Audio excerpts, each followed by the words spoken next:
I'm Hassan, guys. That's PT73.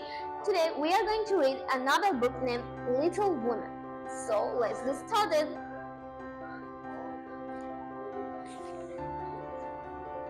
Chapter 1, Playing Pilgrims. Christmas was approaching and the four sisters, Margaret or Meg, Jo, Elizabeth or Beth, and Annie were talking of various things including their poverty, their love for their father and mother, and other matters. Their father had gone far away where fighting was.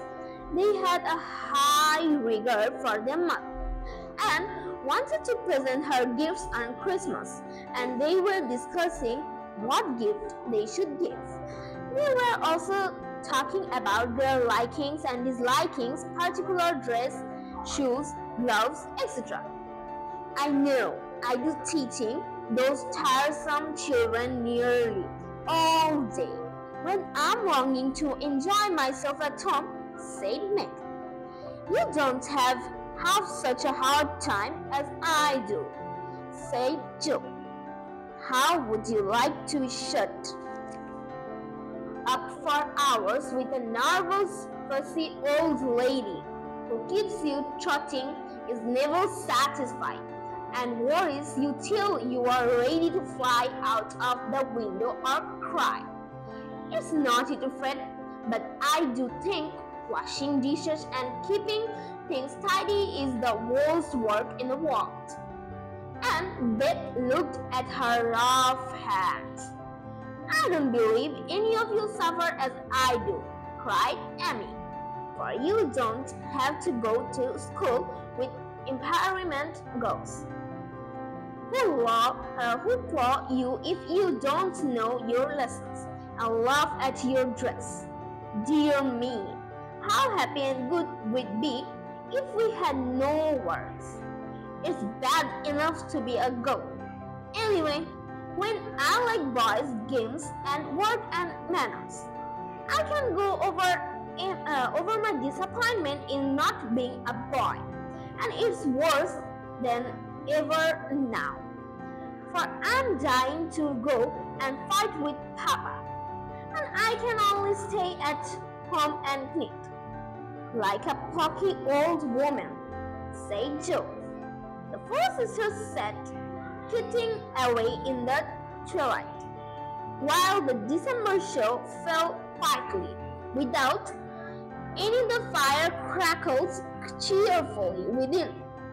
Margaret, the eldest of the four, was 16 and very pretty, being plump and fair with large eyes, plenty of soft brown hair, a sweet mouth, and white hands, of which she was rather vain. 15-year-old Jo was very tall, thin and blonde. She had a decided mouth, a comical nose, and sharp, gray eyes, which appeared to see everything and were by turns fierce, funny, or thoughtful. Her long, thick hair was her one beauty, but it was usually bundled into a net to be out of her waist. She had round shoulders, big hands and feet, a flyaway look to her clothes, and the uncomfortable appearance of a girl who was rapidly shooting up into a woman and didn't like it. Elizabeth, or Beth, as everyone called her, was a rosy, smooth-haired, bright-eyed girl of 13 with a shy manner, a timid voice, and a peaceful expression which was seldom disturbed. Her father called her Little Miss Tranquility, and the name suited her excellently, for she seemed to live in a happy world of her own, only venturing out to meet the few whom she trusted and loved.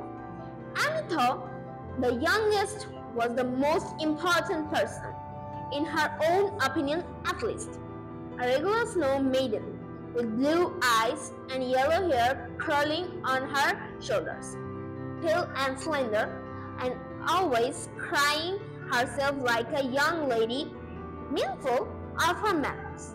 The clock struck 6, and having swept up the hearth, Beth put a pair of slippers down to warm. Somehow, the sight of the old shoes had a good effect upon the girls. For mother was coming, and everyone brightened to welcome her. Papa is away, and I shall provide the slippers, for he told me to take special care of mother while he was gone, said May. I'll tell you what we'll do, said Beth. Let's each get her something for Christmas and not get anything for ourselves. That's like you, dear. What will we get? Exclaimed Joe. Everyone thought soberly for a minute, then